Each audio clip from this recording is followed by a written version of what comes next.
Okay, we're live, and I'm going to call the meeting to order. This is the February 21st, 2023 meeting of the Stone Mills Township Council. You have the agenda before you. Any additions or deletions, Brian? Can I get approval of this agenda, please? Wenda and Krista Lee, any discussion? All in favor? It's carried. Thank you.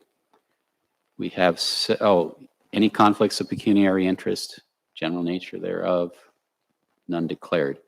We have 3 sets of minutes. Do you want these approved separately, Brian, or jointly? Totally at the discretion. Anyone want to break any of these out for approval or discussion, or can I get a motion to approve all 3? Sherry's moving to approve all 3. Can I get a seconder for that? Wenda, any discussion on any of those minutes? None? All in favor? That's carried. Delegations, deputations, and presentations. We have a delegation from Sideburn 2023. You're Sarah Barton? Sarah, please come to the table. Christina will show you how to activate the microphone, and the floor is yours. All right. She's way ahead of me. Thank you.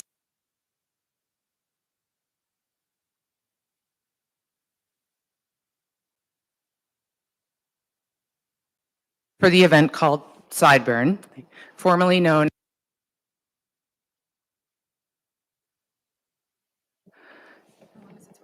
I've been an active member of this organization since its inception in 2017 and have been an event lead ever since. A little bit about me before I go into Sideburn. I've been a registered massage therapist for almost 20 years. I own and operate a clinic in Toronto for the last decade. And through this community, I've learned to do things like weld, build large art installations, and learn the intricacies of event production. All things I never thought I would be in my skill set as a 45-year-old healthcare professional. Thank you for this opportunity to speak, give you some more information regarding our beloved event that we intend to hold for our 3rd year on the property at 83 Doyle Road. We've held 2 of our 3 events at this property in 2018 and 19, both with participants around 800 campers. Our 2019 event resulted in no noise infractions, no major medical emergencies, and our 2 controlled burns went off without a hitch. A little bit of backstory. As you may be aware, our event is called a Regional Burning Man event.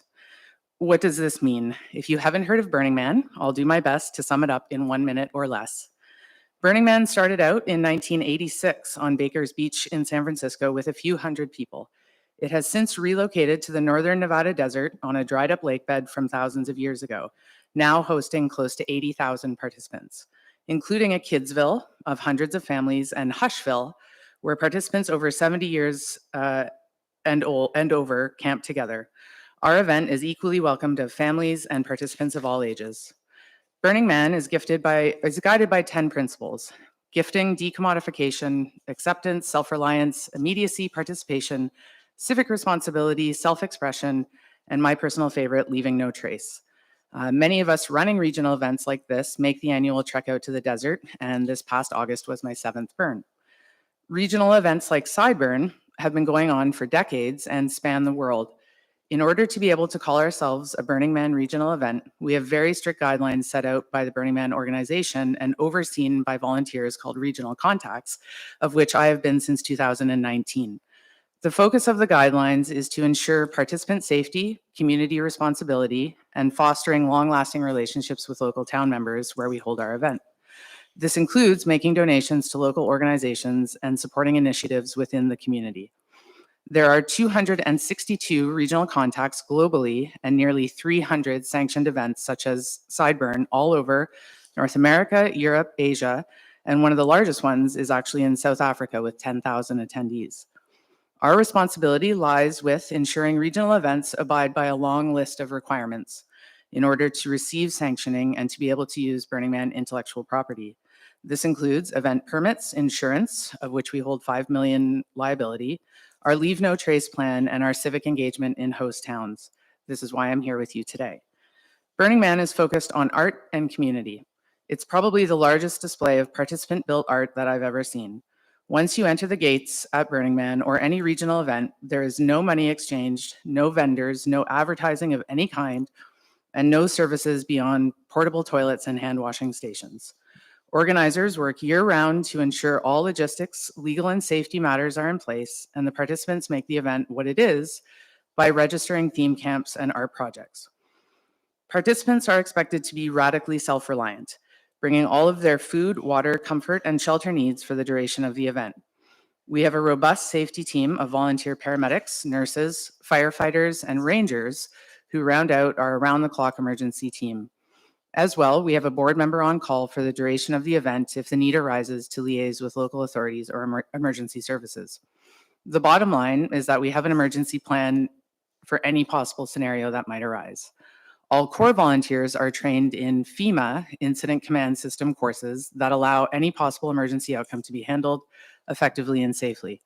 Our fire safety plan has been enthusiastically reviewed and approved by the fire chief for 2018 and 19, and we intend to use the same safety plan for this year. We also boast a strict sound policy to endeavor to be as neighborly as possible for our 5-day event. Sound is often the thing that doesn't get us welcome back into small towns. Sound engineers bounce the sound in a way that reduces noise for the nearest neighbors. These events are 100% volunteer run. Nobody gets paid. It's a true labor of love, and some of us volunteer hundreds of hours throughout the year to be able to host this event for our community. This may or may not include driving a total of 6 hours to make a 15-minute presentation to local town council. About Sideburn. We renamed our event for a couple of reasons, but primarily to better align and increase visibility that we are a sanctioned event alongside other regionals, hence the side of Sideburn.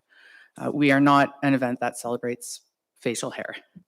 This tells people we will be following the rigid requirements of this burn and ensures safety first and foremost. Non-sanctioned events are not guided by any particular policies, don't need to have safety teams working, and generally leave behind piles of garbage, have no sound policies in effect, and typically leave spaces worse off than when they were found.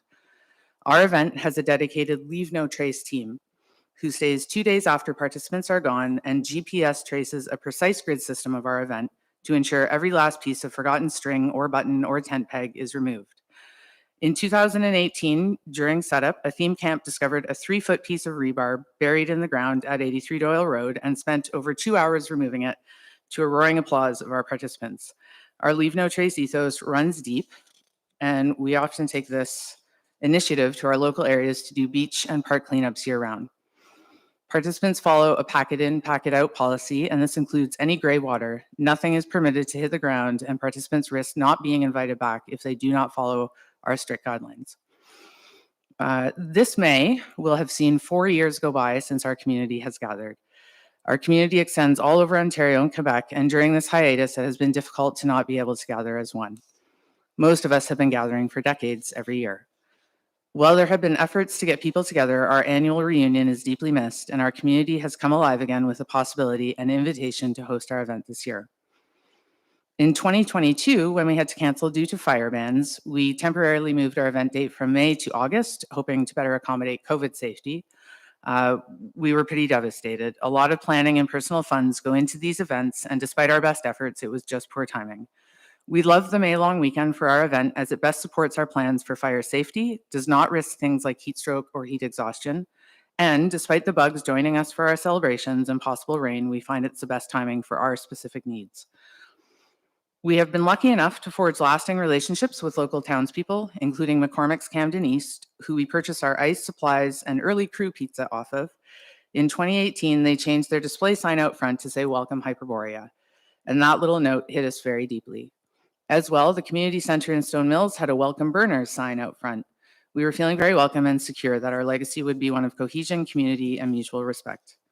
In past years, we have delivered notes to all nearby neighbors, local businesses, and been in touch with local fire, police, and EMS, as well as traffic services, to notify them of our event. We aim to be good guests in your town and take very seriously the impression we leave behind. One of our biggest hurdles to date is receiving verbal and written confirmation of the intent to permit our event ahead of our timeline for ticket sales and organization.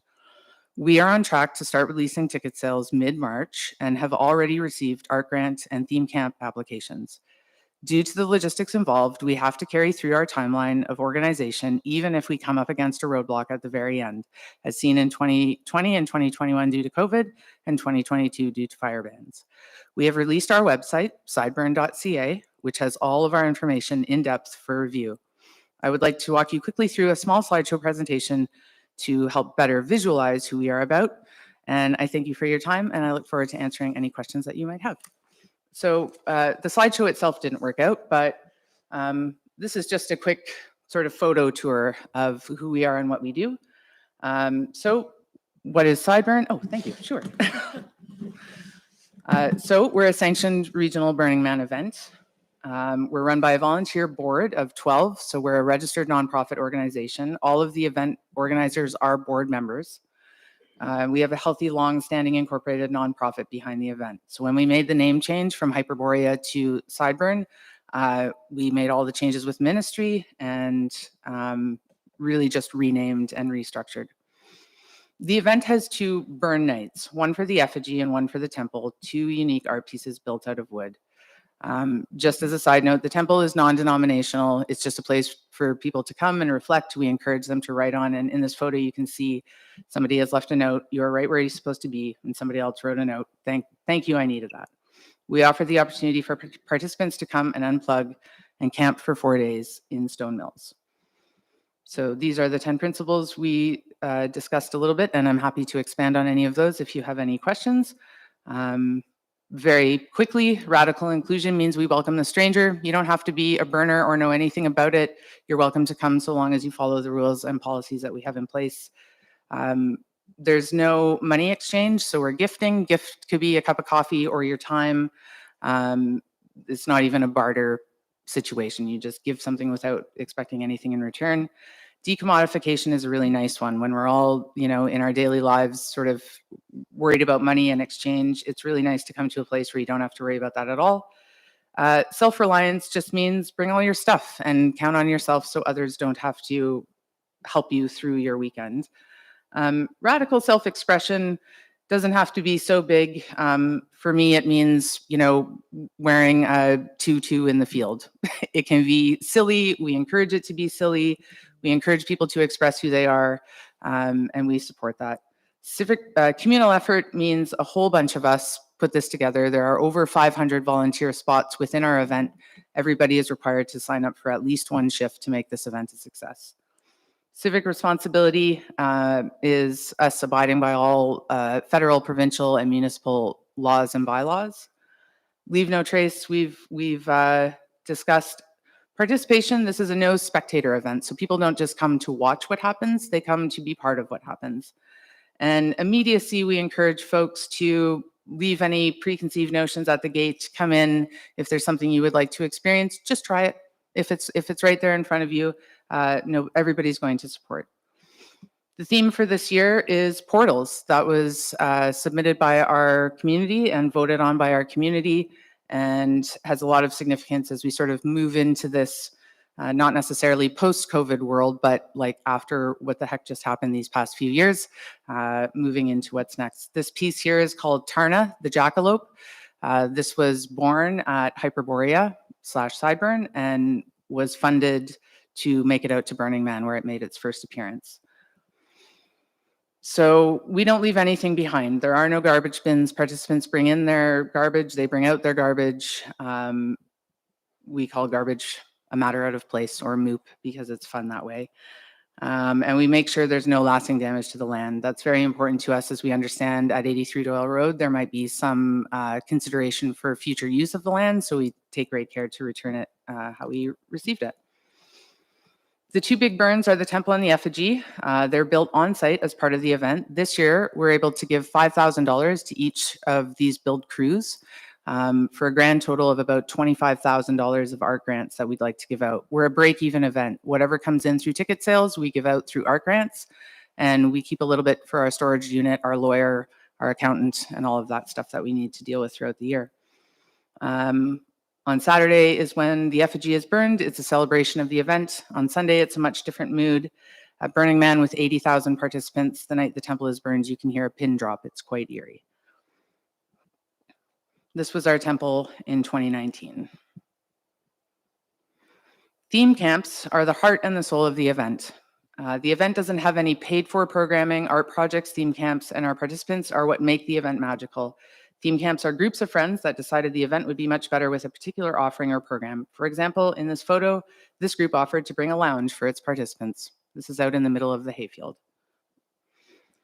Our art grant program is intended to support and foster the participatory spirit of the core of the event.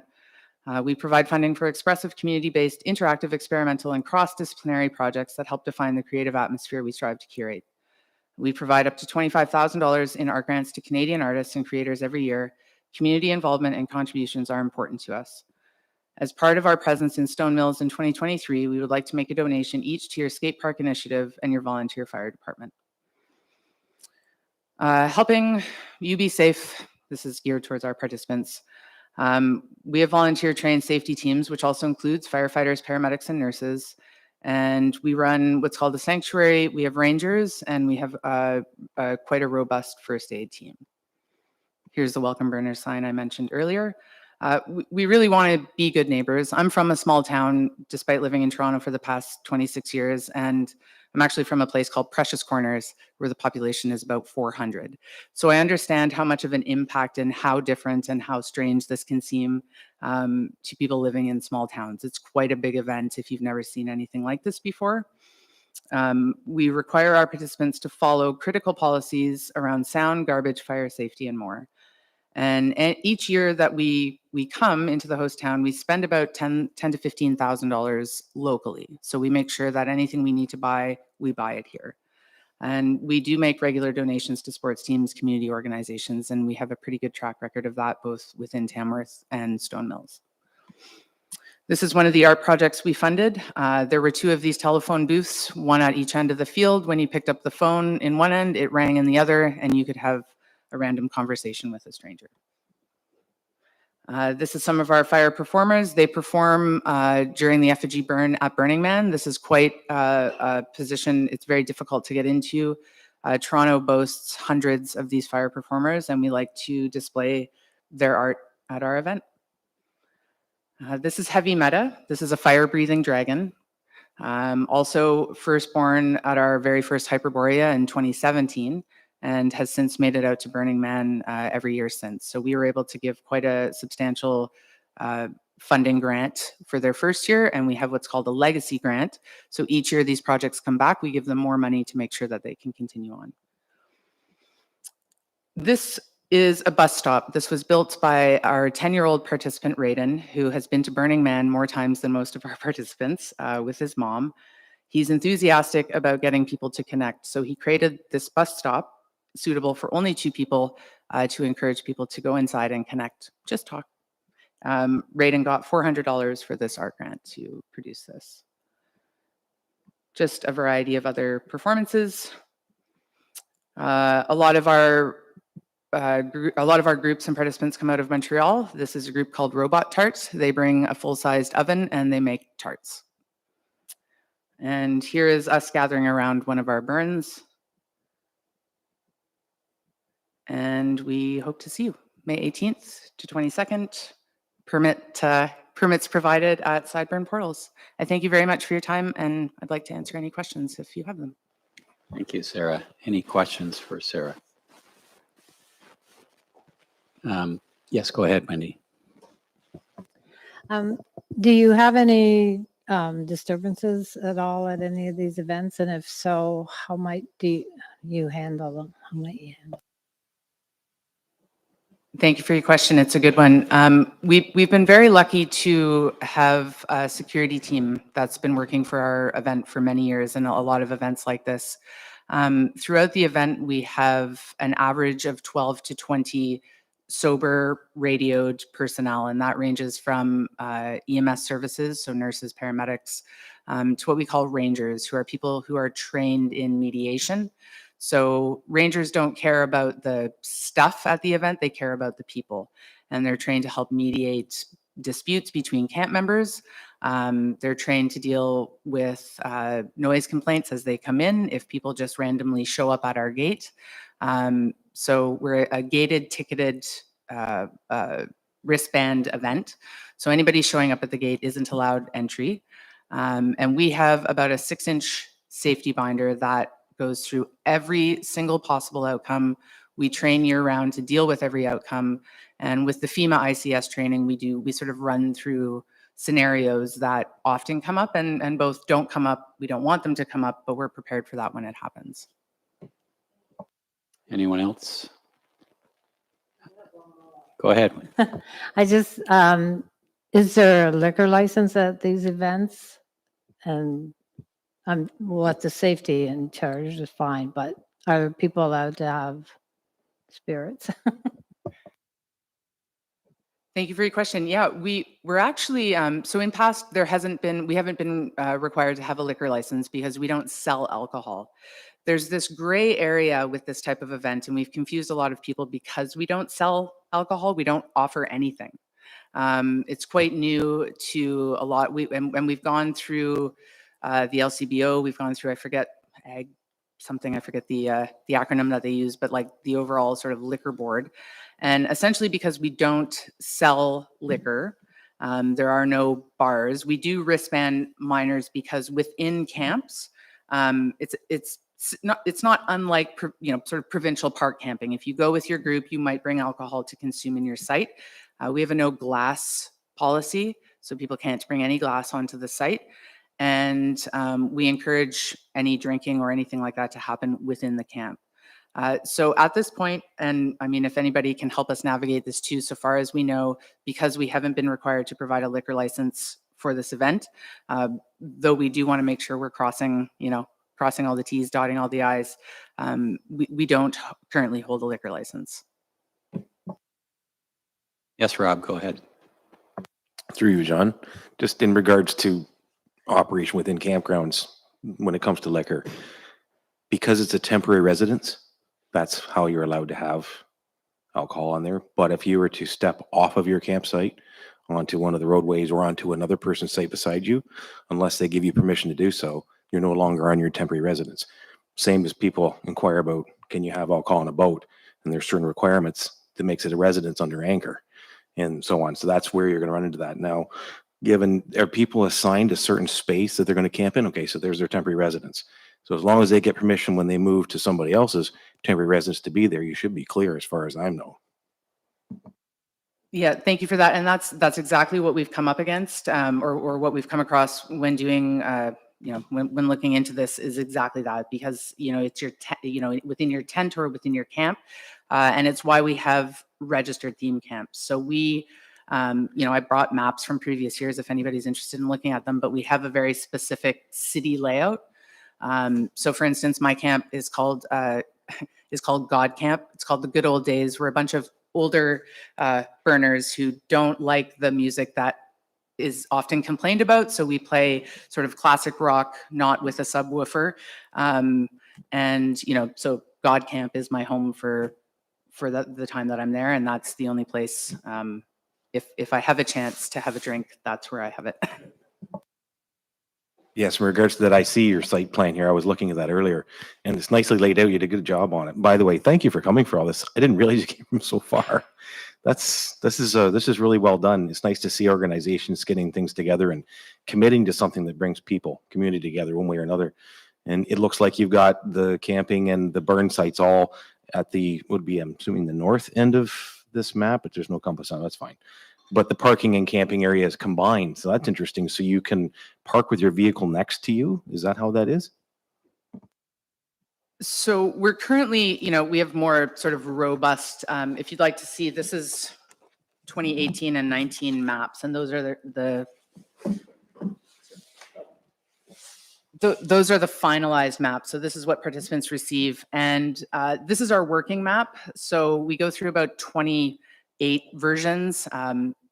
Thankfully, we have somebody on our team who loves to do maps. This is far beyond my skill set. But what we do is when theme camps register, we ask them how many participants, what their sort of theme is about, and we place camps accordingly. So we're very, very careful not to place, music camps beside Kidsville. Like we have Kidsville sort of has its own area. It's very safe and it's up by what we call the hub, which is Rangers Sanctuary first aid and fire safety.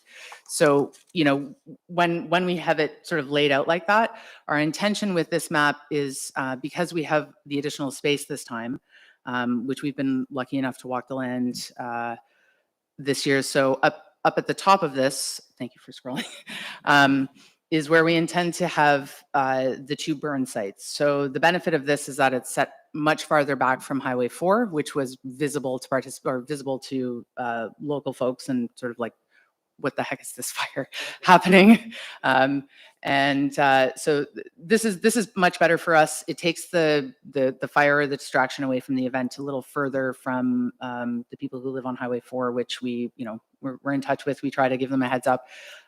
Once participants enter the event, they park their car. They can't drive it at all. So this is a walking around event. Or, you know, if people want to bring bicycles, they can bike around. Because we host our event in May, we're often up against some soggy weather. And so with the addition of this, which is actually quite an understatement, but with the addition of this land, what it allows us is more room to park the cars, keep everything off Doyle Road, keep emergency roads open and accessible, and we tend to keep the tents actually away from the cars. So we've put camping and parking kind of clumped there, but one will be for one and one will be for the other. Wenda.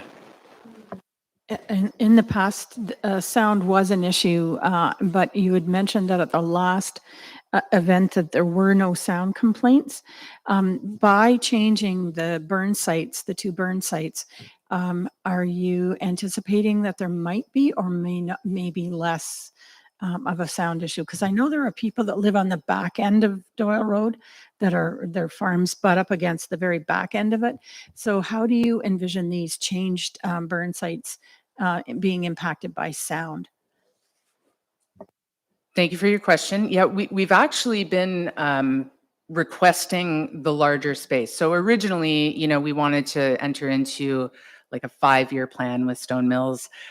We're now understanding that because something might be happening with this land, you know, sort of differently than hosting the events, we understand that it might be a year-by-year basis. So originally, we were really looking forward to this land for a couple of reasons, because it's higher. So when it rains in May, we're less likely to get the flooding that we've experienced in the lower lands in the front part of the property. We have, part of our volunteer team are actually sound engineers. And what we do is we come up pre-event, and that can happen sort of on any weekend once we get permission to come up and start sort of doing these tests. And we have sound decibel meters and we have sound readings. One volunteer position during the event is to actually drive within 1 kilometer of the event and continuously take sound readings. The difference between 2018, where we had some sound complaints, we accidentally bounced all of the sound off the lake that backs onto that property, and that was a mess. And we learned a lot and we got a lot of feedback. And in 2019, it really is quite a science of aiming sound in such a way that it just stays in one area. Again, well beyond my knowledge of these things. But we have sound limits as well. So depending on the day of the event, typically Friday and Saturday are the days when sound is allowed to go up to 100 decibels. And that's only until it's local laws. So whatever the local noise laws are is what we follow. We don't anticipate having a problem for a couple of reasons. Number one, where it indicates burn site 3, which is actually probably not going to be used as a burn site because it's so closed off and difficult for an emergency team to get to should there be an emergency. We've decided to actually make that little, what we're calling the dog ear staff camp. It's very quiet and private, but that is actually behind the dump, which serves us very well in terms of how we can aim sound. And the sound actually doesn't come from the burn sites. The sound comes from the theme camps. So we have a couple of camps that register as sound camps. The art pieces that you saw, Heavy Meta and Tarna, amplify sound like nobody's business. At Burning Man, it's wide open. It can be as loud, and it's awful. In my opinion, it's too noisy. But those camps we intend on bringing a little bit closer and aiming in the direction of, I believe, northeast, which there are no houses for several kilometers in that direction. As well, we we physically go to each house to let them know that this is happening. We have pretty good relationships with the closest neighbors. There are some that just don't want this to happen, and that's understandable. It's kind of a nuisance if this is not what you're used to on the May long weekend. But our sound team is specifically trained and invested in making sure that we aim the sound in the direction with the least, the least amount of disturbance. Thank you. Anyone else? Could I ask staff if they have any concerns, and if not, what sort of stage are we at in terms of application, and what sort of permit is required for this event?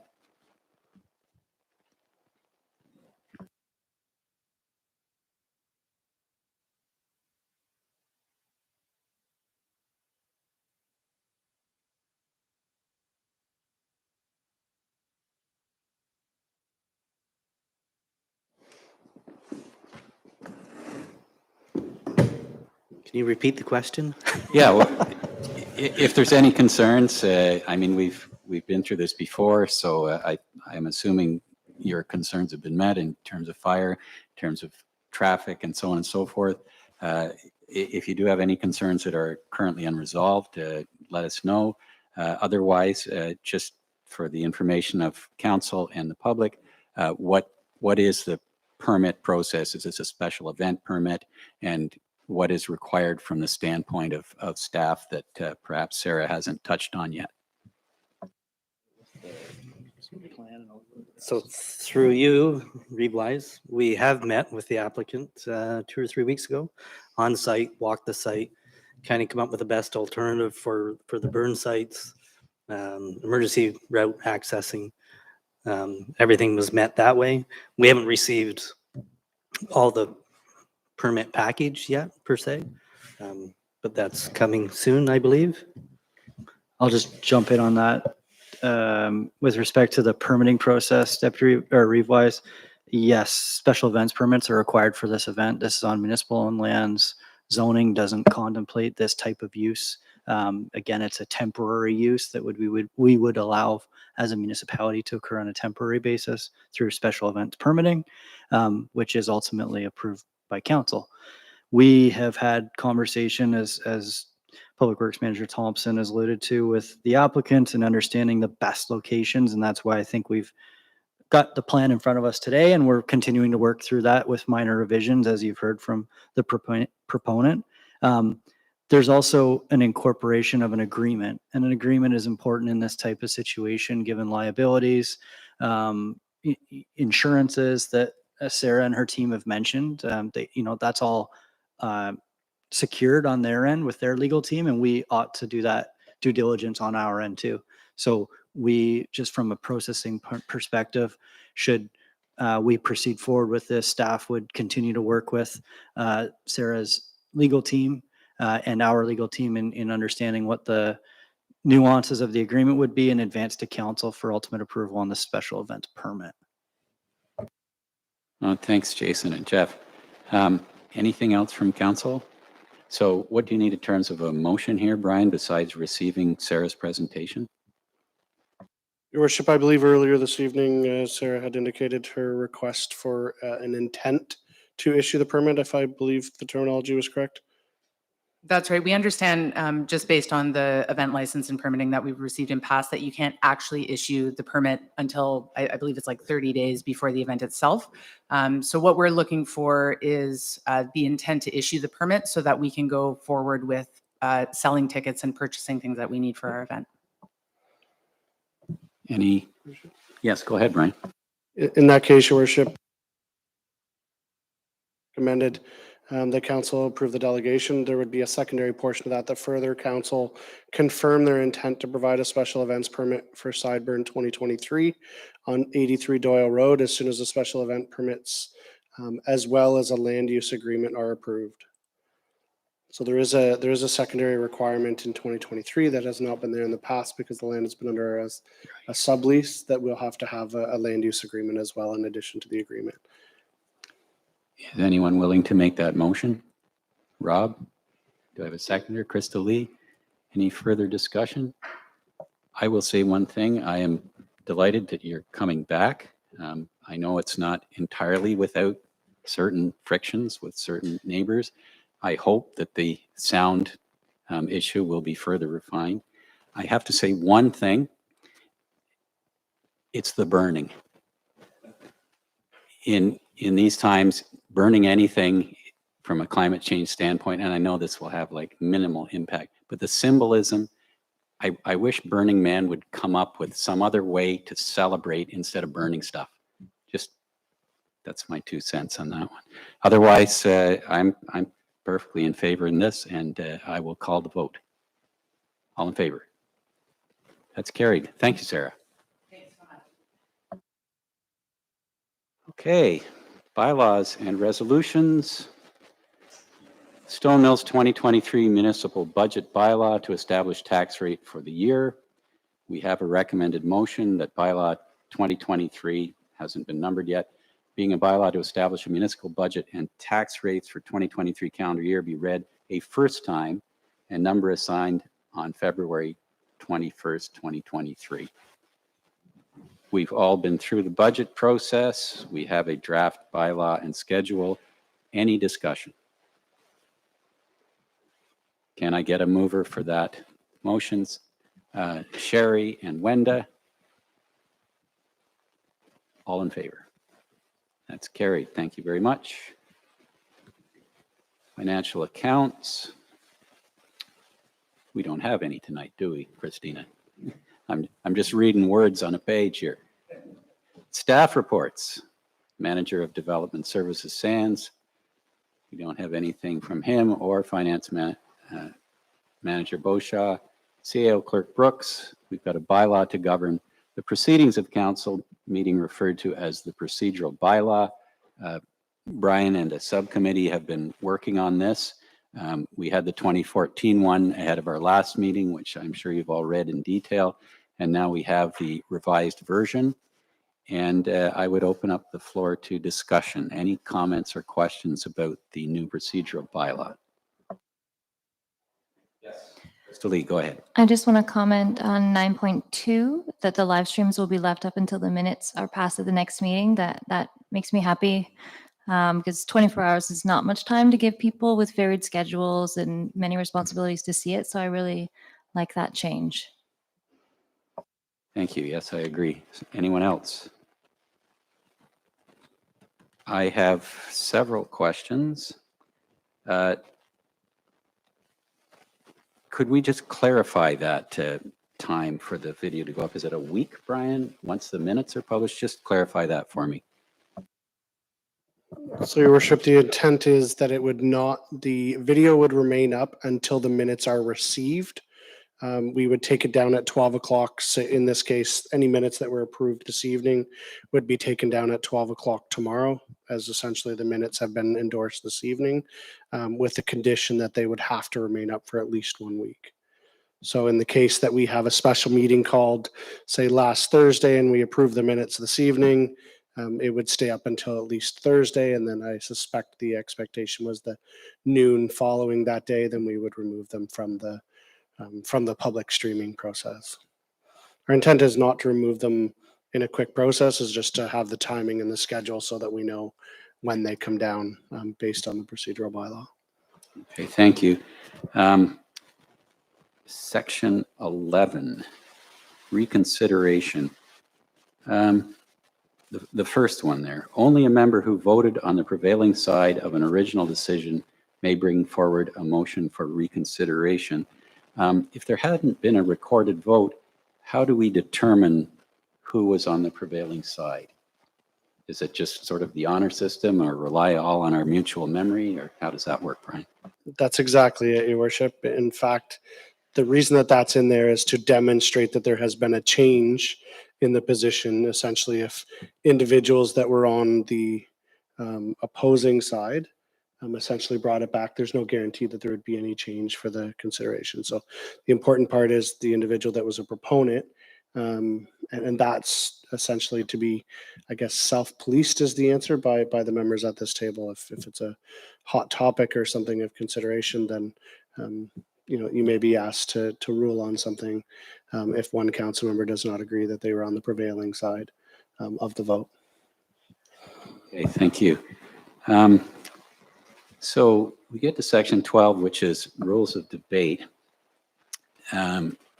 versus section 13, which is modified rules of debate. And I'm not sure when we use one, the more formal one, which is 12, and when we use 13, which is the modified, slightly more flexible, informal one. How do we determine under which rules we're generally operating? So typically your modified rules of debate are shared for committee of the whole. So if council wishes to have a single topic agenda item, wishes to have general discussion to come together with a plan that's of public nature, then you essentially can verbalize and state your intentions to the committee or to council that you intend to utilize the modified rule, which essentially opens up the floor into a more casual conversation piece. This was heavily spoke about, if you recall, the councillor training session, where casual conversation is often the key to good collaboration. And this just allows for that opportunity. Revise, we've talked about this in the past, that often discussion between members start to ensue. If you ever feel that way, you can essentially ask council to adopt the modified rules of debate. And as long as there's no objection to do, then it essentially opens the floor for a more casual atmosphere, should that be the intentions of council. Typically, this is for more of a special meeting of council, something that may be consideration, i.e. if we were meeting to discuss what was going on at the roads building and how we might repair that building, it just opens up more room for discussion rather than speaking once, waiting for everybody to go, then speaking twice, and being a very formal where someone may have more experience or more to comment in one area, and it just gives them that ability outside of procedure, which is normally operated, to do so. Okay, that clears that up for me. 12.3, any member who is not disqualified from voting by any act may request that a recorded vote be taken prior to or immediately subsequent to taking a vote. So does that mean we could have our usual show of hands vote, and then someone can ask for a recorded vote even after the motion has been passed by a show of hands? To the members that were sitting on the review panel, that's specifically what they want as part of that. Sometimes there's lots of discussion. The discussion that was held at the review committee is that people aren't necessarily aware. They have lots of discussion, there's good communication, but they don't necessarily know what the result will be. And so they want that right that subsequently thereafter, they could have it recorded as a recorded vote in case they wanted to bring it back for reconsideration, or in case they wanted the position of council to be known individually. So it was specifically discussed, likely at length, by the review panel, and it was desired to have that option shortly thereafter. But essentially, once you moved to the next topic, that opportunity has gone away. Yes, thank you. That clarifies that.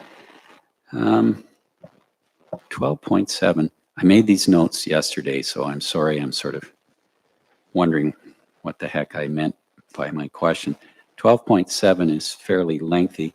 One of the questions I had here was, does the chair seek a motion on a staff recommendation before opening discussion? In other words, do we want to start each item having a mover and seconder, then we discuss? Is that the implication of this? And that's fine with me if that's the intent. That is the intent, that there should be a mover and seconder before discussion ensues. I would suggest to you that practically how it's operated at this table is not necessarily always that way, which is acceptable until it's not. Once it's challenged by procedure or challenged by a council member, that's when we have a difficulty. I would encourage council, Reeve-wise specifically, to lay out those expectations verbally at times when you see that conversation and that branching from procedure, to ensure that all are comfortable with that. But technical term, you should have a mover and seconder before discussion ensues, as it should remain on topic to that point. And then if motion's accepted or defeated, then a second motion comes up, is then discussed, and so on and so forth until the matter is dealt with. So just for council's understanding then, you don't even necessarily have to be in support of a motion or recommendation or a staff recommendation to make the motion to initiate discussion. Is that correct? That is absolutely 100% correct. There's been numerous circumstances where committee members in the past have brought something forward on behalf of the committee and then voted against it. There is not an obligation because you've put the resolution forward to support it. Essentially, you're putting that motion forward so that a decision of council can be made. Sometimes, admittedly, it can be political in the sense that we tried to get support. I'm not for it, but we had tried to get support and it was defeated. I told you I was against it and I voted as such, and we couldn't get the motion passed. But what we did get passed was whatever comes second. So there is no obligation to support the motion. That's why it speaks to reconsideration of the prevailing or the opposing side of the vote. Right. So I'm going to be asking then, if there's particularly a staff recommendation for someone to make the recommendation to open discussion. Go ahead, Wendy. I'll make the motion that we accept the procedural bylaw as revised. Great. And Sherry is seconding that. Any further discussion? You just want me to shut up. You don't have to be so obedient, Wendy. And I still have more questions. Okay. Let me see. In section, let's see, I've got 12.8 here. A member may speak a second time to question upon concurrence of members present, but only if the question has not yet been put to a vote. And the member shall be permitted an additional 3 minutes, etc. So what was my question here? Was, oh yes, so a second comment can only be on the concurrence of other members. Okay, that's fine. Essentially, Your Worship, that's based on the principle that all members at the table should be given an opportunity to speak to the matter Right. once before a member goes second. So Right. it should not be Councillor Milligan talking back with Councillor Woodcock and vice versa. It should be, the discussion should be forwarded to you as the chair of the meeting, keeps everything neutral, and then there can be further conversation once everybody's had an opportunity and further opportunity for second rounds or third or fourth or however many are desired, are supported by council and by the chair. Great. That addresses any questions I have, and I'm going to try to be keeping these things in mind because I've generally been a little bit less formal, and I will count on council, particularly the members who discussed the procedural bylaw, to keep me on track. So if there's no further discussion, I'll call the question. Yes, Crystal Lee, go ahead. I'm just rethinking 9.2, just when the example cited is if we have a special meeting on a Thursday, it will stay till the next, and we pass the minutes on a Monday, then we'll take it off at noon on Thursday. Why not leave it 2 weeks? Only in that when you have a special meeting, like the public doesn't really know when those are going to happen in advance. Regular council meetings are pretty calendar, right? So you know when to see it, you can make time, but things like a special meeting, it gives people, it's a little harder to be informed and to be able to get that knowledge. And I spoke with a lot of people at Roma who did say they just leave their videos up indefinitely. And I know that may not be what people want to hear, but maybe 2 weeks rather than one, especially in the occurrence of something like a special meeting. Just, I don't know how other people might feel about that, but. Yes, go ahead, Brian. Your Worship, just to give you some context and for the people that were doing the in-person review, I think the intent was that as soon as the minutes are adopted, essentially that becomes the public record of the meeting. And so in a time where the minutes are not adopted and there may be questions, there may be a request from a member of the public to complete a delegation, prior to the next council meeting in response to that item. That 2-week period typically between council meetings is the time between action and adopting the minutes that makes that official record. In a special meeting circumstance, it's highly unlikely, not impossible, that we're having a meeting last week and I've got the minutes ready for Monday night, unless there's something that has to be acted upon that I have to have those done. I can demonstrate that by showing you that our special meetings of January 31st in the budget and February 13th of the second budget are just coming to you on February 21st. So although February 13th is a perfect example, we're going to receive that on the 21st. Tomorrow, those meetings essentially can be taken down because the official record, the actual minutes are able to be published, and therefore the information of that meeting could exist. The timeline to us is relatively irrelevant. It's really at the discretion of council. We just want to comply with whatever's in that procedural bylaw. Go ahead. Just to add, so if it generally takes a little more time anyway for some minutes, why not just make it 2 weeks? And then it's 2 weeks. Just for that little additional time, I've heard from quite a few people who would like meetings up longer. Some people have said at least a week. Some people have said, why not forever if we've been already, invested in the technology. But I think 2 weeks is it's just a little more than one. We have a motion on the floor, and unless you're making a motion to that effect, Crystal Lee, which you can't do because there's a motion on the floor, I'm going to call the question unless anyone wants to discuss this particular issue at this point. That's right, and only Wenda and Rob can actually do that. You're perfectly free to seek an amendment to the procedural bylaw to that effect subsequent to this vote. Wenda, go ahead. It sounds perfectly simple to make all of them 2 weeks. So I'm happy to revise my motion to say 2 weeks with the exception of 9.2. We would revise that to 2 weeks. So all meetings, all minutes, or all meetings would be brought down at the end of 2 weeks. I'm happy to do that. The original mover Rob has to- was, I was the mover. you were so the Rob mover, was the Rob was a seconder. Seconder, comment, please. In regards to the summer, when we have meetings once a month, we would actually be shortening people's view time up by 2 weeks. Now, regardless, it doesn't matter to me either way, but I do agree with the fact that the minutes becoming official record should just be the mark. Then it's logical, then it has a purpose and a procedure. But I mean, I'm okay with 2 weeks too. I understand why we did just the minutes become official record and then the other serves almost no purpose, becomes null and void. That was my thought originally. One more. I would say it's not just for 2 weeks, but the minutes or at a minimum of 2 weeks rather than a minimum of one. So not making it less in the summer.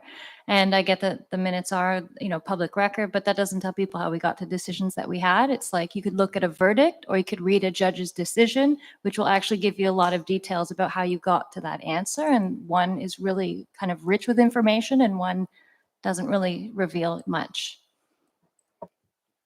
Okay, so you're basically revising your motion for 2 weeks. Sorry, Wenda. Sorry, Crystal Lee. You're speaking so passionately. I'm assuming you're the mover.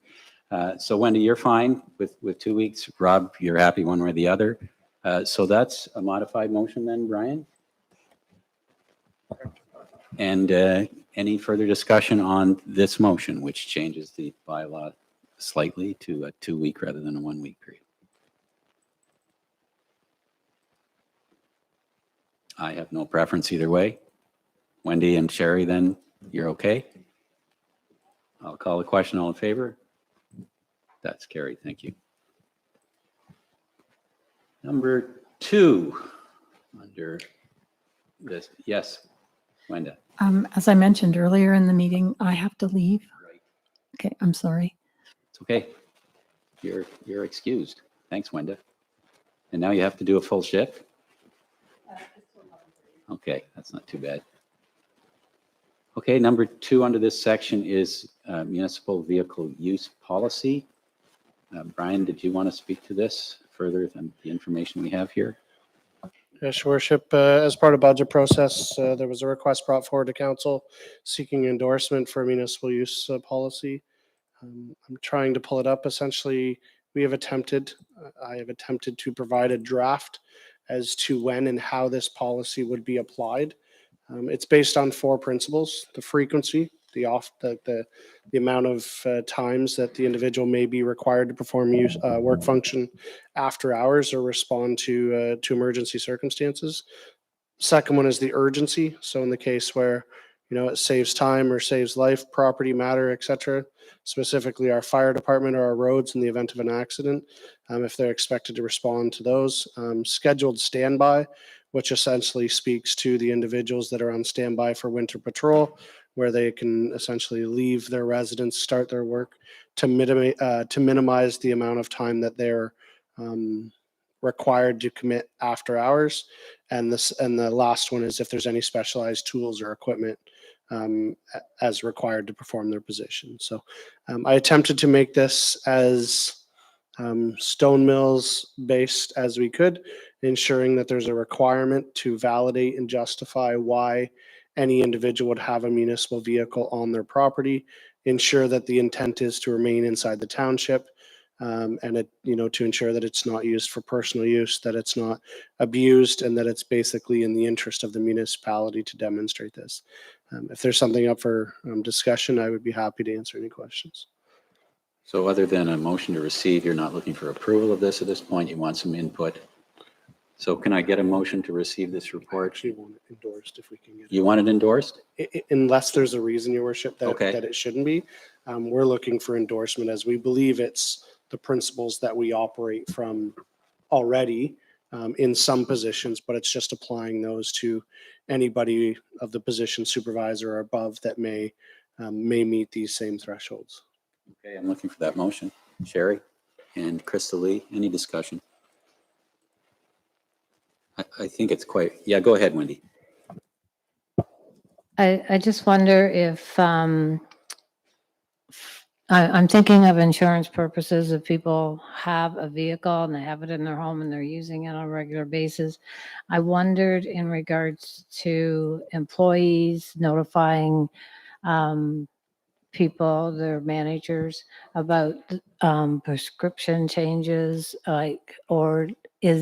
does that just fall under the drugs administration policy you probably have? But if somebody's using a vehicle, I don't see that in here, but maybe there's another policy that's going to be line by line by line, stating mainly to make sure that if someone is on a certain prescription that could impair their ability and safety to operate the vehicle, that's an insurance thing if they ever got in an accident. And I guess that was mainly it. If they're going, I'm sure if there's any vehicle problems, they would report them. But, and the other thing is the number of people that might have a vehicle, the rank, you mentioned the position above the rank of supervisor. Should we be putting that into who those ranks are, or is it the scope, all the people just above the supervisor, or should be putting job descriptions in there? I hope that was a little Yeah, bit. go ahead, Brian. So speaking through the first thing with regards to the requirement to disclose any personal prescriptions, et cetera, we actually can't ask for that information as it's medical privilege. As far as now, we can ask them if there's signs of impairment.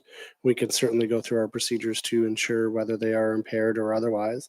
But I think what the basis of is to ensure that they're not impaired at the time of operation. And I would suggest that that's not something that's required to be written into this policy, as it's a contravention of the rules of the road, so to speak.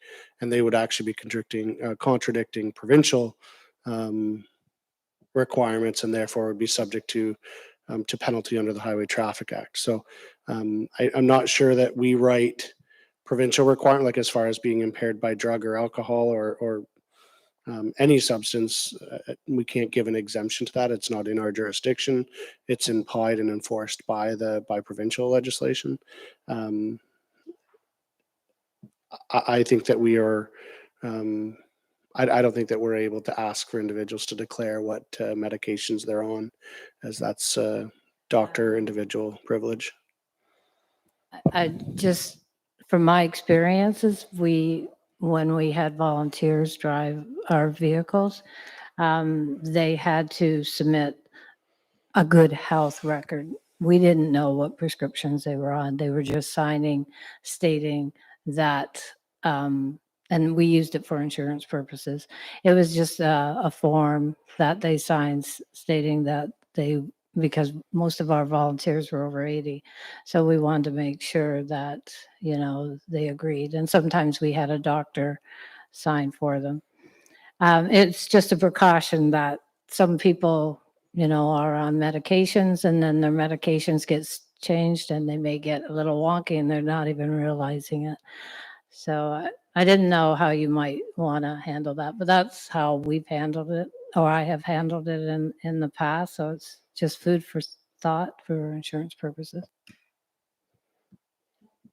Okay, So, Your Worship. Yeah, go ahead, Just Brian. addressing the other item. As far as frequency, urgency, scheduled standby tools or equipment, that's why it's not listed technically as supervisor or above, because right now, the only principles from a position perspective that would apply to is that and above. But there may be one-off circumstances where it could apply to staff. Somebody's going to training or somebody's filling in for, I use the example looking across at our CBO. If our CBO is off and a building inspector is performing his tasks, then it may be reasonable for him to take a vehicle home to start with an inspection in the morning to try to save time and travel, et cetera. So it's not specifically exclusive. It's just intended that that's who it will apply to. And then there's discretionary ability throughout that policy that a manager or a CAO could sign off on additional use if it was necessary. Most uses are going to be our fire chief, our deputy fire chief, our road supervisor, our deputy, or our fire chief. And then, occasionally, which I doubt has occurred with our CBO or our arena supervisor, they're essentially the only ones. There have been circumstances where an individual's been without a vehicle in the sense that they were in an accident during our time and needed 2 days to get their lives sorted out, and we've permitted it just to go home back and forth to work as an accommodation measure. But that's certainly a last case scenario. any further discussion? All in favor? That's carried. Thank you. Okay, number 3 is municipal telework flex work policy agreement and checklist. And we have a recommended motion that council approve and implement the telework flex work policy agreement template and alternate site safety checklist as presented. Is someone willing to put that on the floor? Krista Lee moves, Sherry seconds. Any discussion? Brian, did you want to elaborate at all on this one? I think this policy covers what was discussed through budgetary process at the request from managers and supervisors inside the municipality.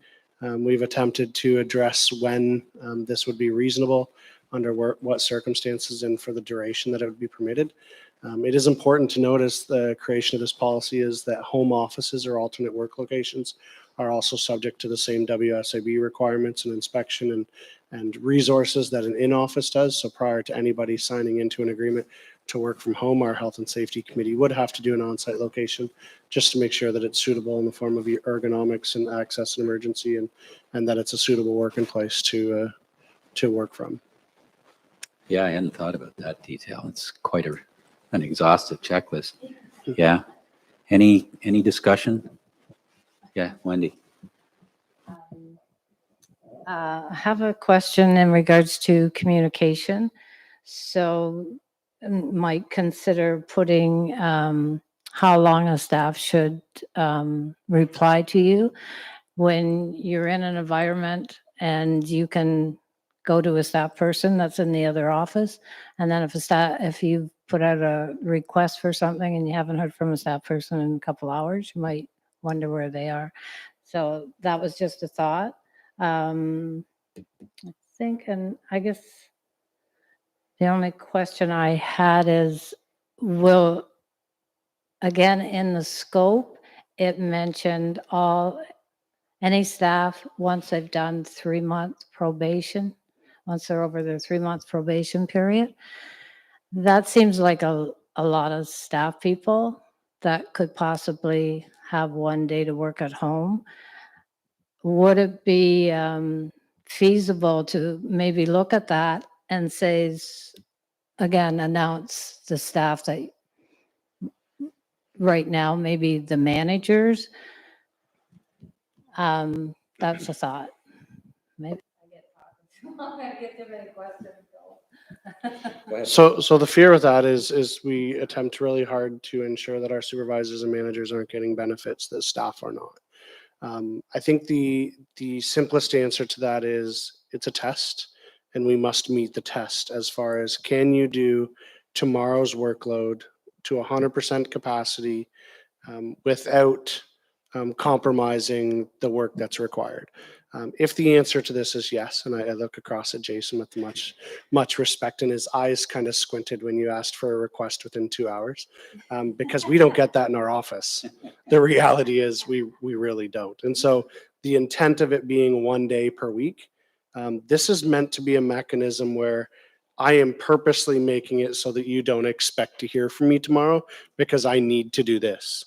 And so while I appreciate that there may be something we need, we all have cell phones, which if somebody's, having lunch or something else, we still know that they're going to have their cell phone.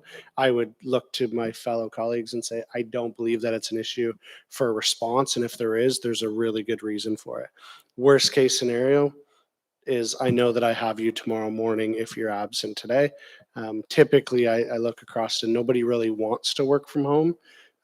But it may be a necessary evil to block themselves off from whatever it is that might cause disruption in the office. So, well, I appreciate that if it was my manager and I couldn't get a hold of a staff member, I think before they go home, it's an expectation that the manager and or myself is aware of what that person will be doing tomorrow, and the requirement for communication should be able to be mitigated at least in a day, or there should be other resources that can assist you in the office.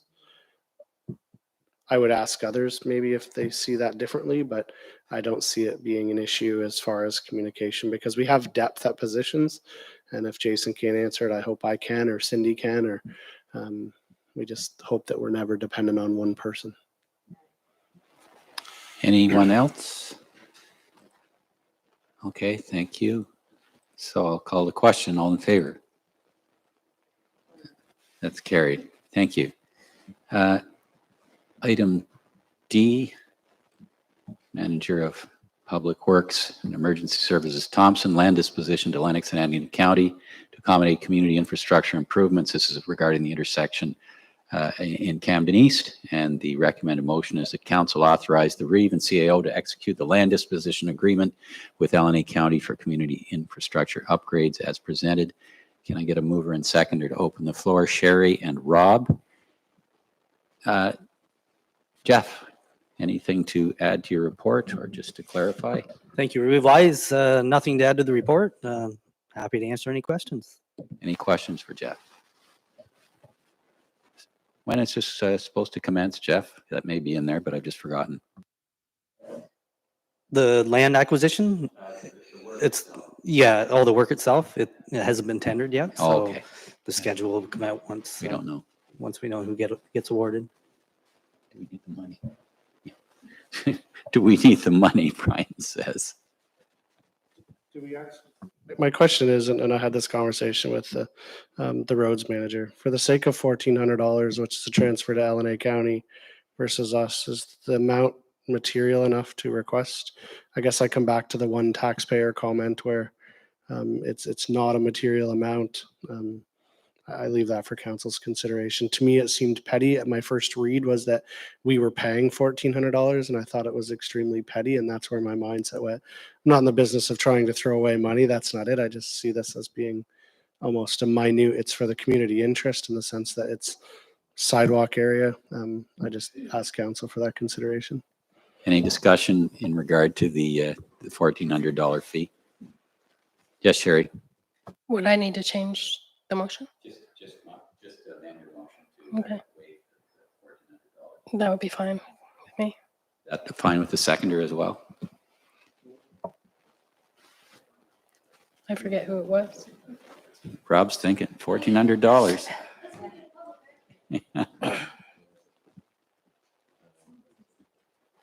Maybe I'm cheap, but hey, there's somebody up on that camera saying $1,500. I'd like to have it. $1,491.88. I'd like to have it. Well, it's up to you. I do need you to accept the amendment or not. If not, then we have to have a further discussion. No, that's fine. Let's go for it. Thank you, Rob. So the modified motion is simply to waive the $1,400 fee. Otherwise, everything else in the recommendation stands. All in favor? That's carried. Opposed? Okay, that's passed. Thank you. Number 2, you're on again, Jeff. This is surplus equipment, Gov Deals Report, Public Works. The recommended motion is that council receive and accept the report titled Surplus Equipment Sales, and further that council approves any surplus funds to be placed into the respective departments' reserve accounts. Can I get a mover and seconder for that? Rob? Yeah. Sure. Through you, John. I took a look at this. It's quite neat. And this relates to previous questions I had during budget as to where the money goes when we sell something and so on and so on. So I just wanted to ask Jeff, how often do we wait until we've got a certain amount of equipment before we put it on Gov Deals? Or is it a monthly or quarterly or biannually? How often we do this when we collect it up? Through you, revise. I got it right. Normally we try to do it annually, but this was kind of a backlog of some COVID items that we had and some fire items, some Parks and Rec items that we've just held on to for longer than we should have, but it was an extensive list that we normally wouldn't have a list that size. Through you, John. There were some items on. So let's get it on the floor. Let's get the motion. Okay, of course. Yes, we're working with the new world, aren't we? That's right. So you're moving it. Can I get a Moving seconder? to talk about it. Can I get a seconder? Sherry. Okay, There carry we on. go. This is going to become, this is a hard habit to break, isn't it? It is true. In regards to this, through you, John, I was just looking through some of the items and I was checking by the way, it was difficult to read because it's on 2 forms. I had to kind of count the lines. One of the things I'm thinking is that I'm thinking about the residents of Stone Mills. And for example, the Honda 5,000 watt generator went for a couple $100, $200. It is what it is. You put it out there, you get what you get. I don't know what kind of repair it's in. It could be seized up tight for all I know and be parts only. But I'm just wondering if we're going to put together a list like this, maybe it would be to the advantage of the people in Stone Mills if we put a link to our account and broadcast it in maybe a week prior or 2 weeks prior on our social site to give the people that tax money that paid for these items a chance to buy them. I know there's a lot of people in this township would love to have had that generator for $200. So I'm just thinking as a service to the taxpayer, when we have to dispose of items, it makes sense, but it would be great if we let them know maybe. And also, I think we would actually get more money out of the items if they don't have to travel far to get them. Just a thought. Jake wants to respond to that. Jeff, is that okay? Yeah, go ahead. He's probably going to say the same thing. Thank you, Your Worship. I actually brought this list of surplus items to council for approval to be surplused, probably under the old council. And yeah, that list was, and it was told like explicitly at the meeting that these things were going to be appearing on Gov Deals over the next couple of months. So, I mean, they were given some notice, and like that Honda generator, I didn't tell anyone at a meeting that I thought it was going to go for a couple $100. To be honest with you, I would have guessed that it went for more than that. But definitely the public in Stone Mills, if you were tuned into that meeting, would have been made aware that there was a generator, going on Gov Deals in the next couple of months. So. Go ahead, Rob. Through you, John. And obviously, yes, I mean, we know that, and not to sound sarcastic, but you can imagine the people that hover over our meetings and our minutes waiting to see those announcements.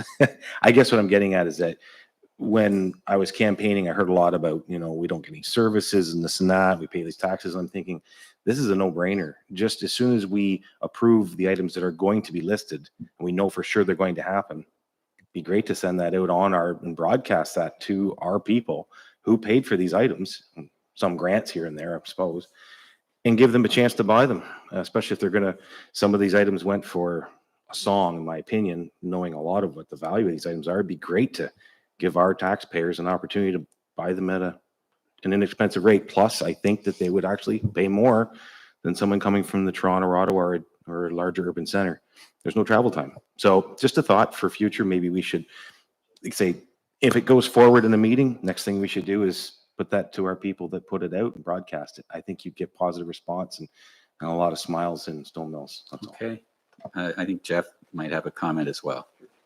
Just, thank you. Just one thing to add to CBO Detler. It was on the council agenda, but it also went on our social media, also went on our website. So short of having mail outs, we tried to reach the public as much as we could locally. Through you, John. It's okay. That's what I was getting at. I didn't see it. That's great that it did happen. So we're already doing that. So I guess the next step is for council to pick up what you're putting down and broadcast it, because I know that would be seen as beneficial for the ratepayer. And every time we sit here, that's what we're doing, right? So thanks. Thanks. Yeah, go ahead, Jeff. This new way of presenting stuff here. I had one change to the report also. Okay. So the 530G cat loader that hadn't been picked up yet, as of Friday, it was picked up. So that item, Okay. we'll have the actuals for that item later this week, but they're pretty close. Okay. That's good. That doesn't really require any amendment to No. the motion or recommendation. Any further discussion? All in favor? That's carried. Thanks, Jeff. Okay, now we're down to the construction and maintenance agreement, item 3 under this section with the county. And the recommended motion is that council receives a report and attachment for the construction and maintenance agreement, and further that council approves the execution of the construction and maintenance agreement. Jeff. Thank you. Reed Sorry, Wise. Jeff. I've got to get a moving seconder first. I have no changes anyway to this report. Okay, Sherry and Crystal Lee. Go ahead, Jeff. Thank you. No changes to the report, but happy to answer any questions on the agreement. Any questions? We have talked about this previously as well. I think this is a more flexible agreement, and it's very detailed. No further comment or question? All in favor? That's carried. Thank you, Jeff. Okay, Chief Building Official Detler. The staff update. This is a staff update on the Green and Inclusive Building Grant opportunity. And the recommended motion is that council receive the staff report. And that's it at this point, Jeff or Jake. So this is information and we're just going to receive it. Do you want to elaborate a little bit on it? Through your worship, yeah, I received the motion to go ahead with making this grant application in the last meeting. So that's why I just made this a motion to receive, just with some information that I didn't have that was kind of hanging in the balance at the last meeting. Since then, we found out that the ice resurfacer, the electric ice resurfacer, can be part of this. And it would be really good to be able to point at that electric ice resurfacer in the future and say that 4/5 were, given to us through a federal grant. And that it just makes good dollars and cents in the sense that we have that budgeted already. And if we get the grant, then we can kind of wrap that budgeted dollar into the grant, meaning that you wouldn't have to budget too much in next year's budget to fulfill our needs for $1 million grant, for instance. Yes. And I mean, if it doesn't go forward, we can always, if for some reason our grant application is denied, then we can just go ahead with our original plan and order the electric ice resurfacer, which is already in our budget for this year. Another thing that I've found was that our 30-year-old roof at the Stone Mills Rec Center would need some pretty expensive upgrades before we would or should put, probably a 40-year lifespan solar panels on them. And maybe at this point in time, given there's some other maintenance work to be done in the facility that can be wrapped into a green grant, that we do the maintenance which is desperately needed on the infrastructure we already have, instead of at this point in time, investing in solar panels, which are something that would be a luxury, but we might not need at this point. So. Did I get a mover for this? No, I didn't. Sherry. And Wendy. Any questions or further discussion? Yes, Wendy, go ahead. Just one question. When do you hear whether you get approved? Through your worship, the government, as in the federal government or the provincial government, doesn't usually give you a date, an exact date when they're going to announce whether or not your grant has been approved or not. Generally speaking, if they tell you that it's going to be in June, that you find out in August. So that's why probably they don't tell you. And a lot of the times when you find out, generally speaking, you can't tell the public sometimes for quite some time before the MPP or MP or sometimes both can announce it. So, I'm not aware of a date that's been posted in the guidelines as to when we find out whether a grant's been approved. Anyone else? Okay, I'll call a question. Oh, Rob, yeah, go ahead. First of all, Jake, thanks for all your hard work on doing this. I know this was not an easy process of going through all of these things and weighing out all the possibilities. And game on for getting the nod towards that. I want to call it a Zamboni. It's not a Zamboni, it's Olympia. But the fact that you were hesitant you were actually leaning towards that it was going to be a no, and you've managed to get a nod. Like I say, approval's not here yet, but at least you're just looking that they would do that. That's well done. I think that's great. The other thing being is if we can get that, do we have to? Obviously, we have to order such an item. I'm sure they don't keep such a thing in stock. Do you know how long something like that takes to arrive? Would we be seeing that? I mean, you got to get your approval first, then you've got to order it. Does it have to land and be in place to get your money? Is there a timeline where they say, if you don't spend it by a certain date, it doesn't even count? How does that even work? Because this is something that's not construction based. This is a tangible item. It's a little different that way. Through your worship, that's actually a really excellent question, Rob. I've been informed that the lead time for an electric Zamboni can be up to 360 days upon ordering it. That is something that you would put in your timelines, which are pretty flexible for a large grant like this. Some grants are pretty inflexible in that this money has to be all spent, and that, electric Zamboni or that item in construction needs to be finished by a certain date. That will go right into the timeline that I'm actually putting in this grant, so that they, when they're reviewing this, can say the timeline on the electric resurfacer is, August 2024 or 2025, based on whatever lead time you're given. But yeah, you're absolutely right. The lead times for a piece of equipment are way more dramatically longer than they used to be with everything. And that's something that you should actually be thinking about and planning for when you fill out this application. So. John, to you again. From the automotive side, I know that often, and I don't know how flexible they are, but it might be a suggestion to you if it's helpful, that as soon as the unit is serialized, that's basically the date of birth is what we used to call it. That means it exists and it can be registered and all of those good things that maybe you might be able to, if they get on your case a bit, maybe you can get that in your proposal. As soon as the unit is serialized, you can promise that it is officially a piece of equipment that we own or is coming our way. Maybe, and that would just buy you a little bit of breathing space. The other thing too is then maybe you're in a position where you can start marketing the other Olympia for next season. That's what I'm getting at, that you don't want to sit on that, the other Olympia for an off season, have it sitting in storage any longer than you have to. You're going to turn the key and it won't work one day. And what are you going to do with it then, right? So just thinking that far ahead. Thank you for that comment. Anything further? All in favor? That's carried. Thank you. Items for consideration, request for advertisement in support of Tamworth 175th celebration. Robert Storing from Tamworth emailed, I think, Sherry and I, looking for a small expenditure to put an advertisement in, I forget what publication and the grapevine, right? And it didn't really have to come to council. It's a small amount, but more or less for public information. It's been brought here. Can I get a motion to approve that? Wendy and Crystal Lee, any discussion? Good. All in favor?